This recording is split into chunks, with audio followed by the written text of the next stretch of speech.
Boker Tov à tous. La question du jour, elle est pourquoi nous devons absolument fermer les armoires des endroits où on va entreposer le Hametz, même pour ceux qu'on va vendre. Pourquoi on a besoin de fermer, de bloquer et de signaler le Hametz? En vérité, cette question-là, c'est la même question de pourquoi on doit faire l'abdikat Hametz. Alors, si vous regardez bien, dans tous les autres interdits de la Torah, imaginons maintenant que quelqu'un se fait exprès et quand il revient de Carrefour, il a acheté quelque chose qui n'est pas cachère.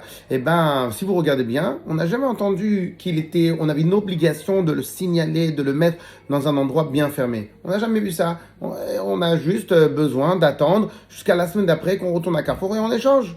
Comment ça se fait pour le Hametz, on a besoin de fermer, de signaler, de mettre un écriteau, de mettre Hametz, vendu. Pourquoi on ne pourrait pas laisser tout simplement le Hametz là où il est et la semaine d'après on l'a vendu et c'est terminé l'histoire. En vérité, la réponse, c'est une réponse générale sur tous les problèmes de signalement de Hametz. Alors, le Shulchan Aruch, il nous dit comme ça. Les fiches Adam Ragil Bechol Hashana Bachametz.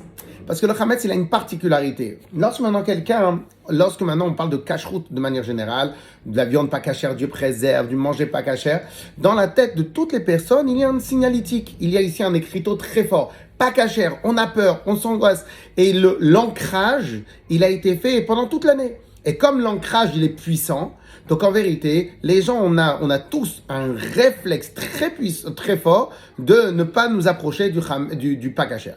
Par contre, le problème du Hametz, c'est quoi? C'est qu'en réalité, le point d'ancrage, il n'est pas puissant, puisqu'en fin de compte, c'est toute l'année. Toute l'année, tu viens, tu manges des gaufrettes, tu manges des gâteaux, tu manges du pain maisonnote, tu manges tout ça. Et tout d'un coup, pendant 7 jours, on te demande de le transformer dans ta tête à toi comme quelque chose d'absolument interdit. Bien évidemment, il est absolument interdit, mais il faut que toi, tu fasses la mise à jour. Et des fois, la mise à jour, elle est pas faite.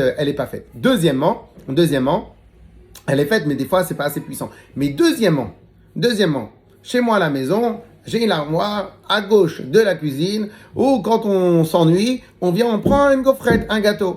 Très bien. Pourquoi? Parce que des fois, on le fait machinalement. Et la vraie raison, elle est, peut-être que tu vas le faire machinalement aussi pendant Pessah. Imagine maintenant que tu vas travailler, on revient de sortir avec les enfants pendant Chol Hamoed et on a un petit creux. Eh ben, on a oublié que c'est Pessah. On arrive, on ouvre l'armoire. Et donc, voilà ce qu'elle nous dit le Shulchan Aruch.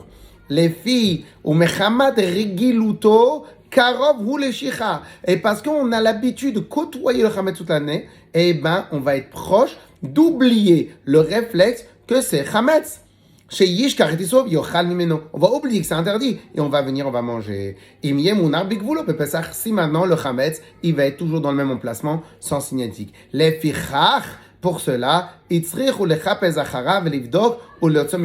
pour ça que les Chacham nous ont demandé de faire aussi l'abdikat Hametz, le sortir dans le cas où on ne veut pas le vendre, mais si on veut le vendre, voilà la raison pour laquelle il faut mettre des écriteaux, alors qu'en vérité, on pourrait tout simplement laisser la porte fermée, min hadin, mais justement, comme on a l'habitude toute l'année, donc c'est pour ça qu'il ne faut pas le faire de cette manière-là. Voilà, là aujourd'hui, vous avez l'explication pourquoi on est si méticuleux avec le Hametz. La raison essentielle, elle est parce qu'on est habitué au Hametz toute l'année, et donc en l'espace de 24 heures, on ne peut pas reformater nos points d'ancrage. Donc c'est pour ça qu'on le fait, pour avoir une signalétique qui nous empêche, qui nous regère nos habitudes.